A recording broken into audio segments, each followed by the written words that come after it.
তো গঙ্গার পাড়ে আমি একটা ভিডিও দিয়েছিলাম যে গঙ্গার পাড়ে সমস্ত বন্ধুরা মিলে ওখানে আমরা বসে আছি। আর তো ওখানে একজন কমেন্ট করেছে সেই ভিডিওতে যে কাজ বাজ না থাকলে যা হয় আর কি আড্ডাই দিচ্ছে ওই জন্য। তো তাকে একটা কথা বলি, তার কমেন্টের রিপ্লাইটা দিই আমি। আসলে কি বলতো, যে না দেশে চুলো বাঁধে, আমরা কিন্তু ওখানে রান্নাবান্না ফেলে রেখে দিয়ে যাইনি। রান্নাবান্না সব কমপ্লিট করে, কাজ বাজ সব কমপ্লিট করে তারপরে ছেলেকে নিয়ে স্কুল টাইমে হয় না, পরীক্ষা যখন থাকে করি। যাই হোক, কালকে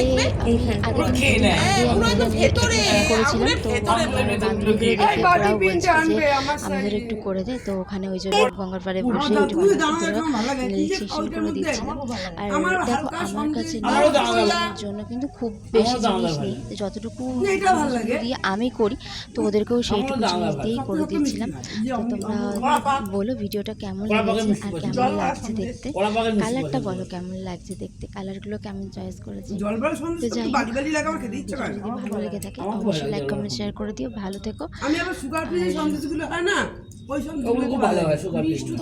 আসলে নেল পালিশ তখনই ভালো লাগে যখন নখগুলো একটু বেশ বড় বড় হয়, আর সেটা আমার খুব শখ। তাই ওরা যখন বললো, আমার এগুলো করতেও খুব ভালো লাগে, তাই ওরা যখন বললো আমার নিজেরও খুব ভালো লাগছিলো যে ওরা আমার থেকে যে এটা করতে চেয়েছে সেটা আমারও খুব ভালো লাগলো। তো থ্যাংক ইউ।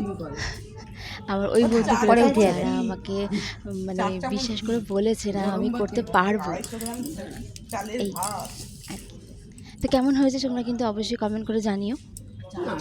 তো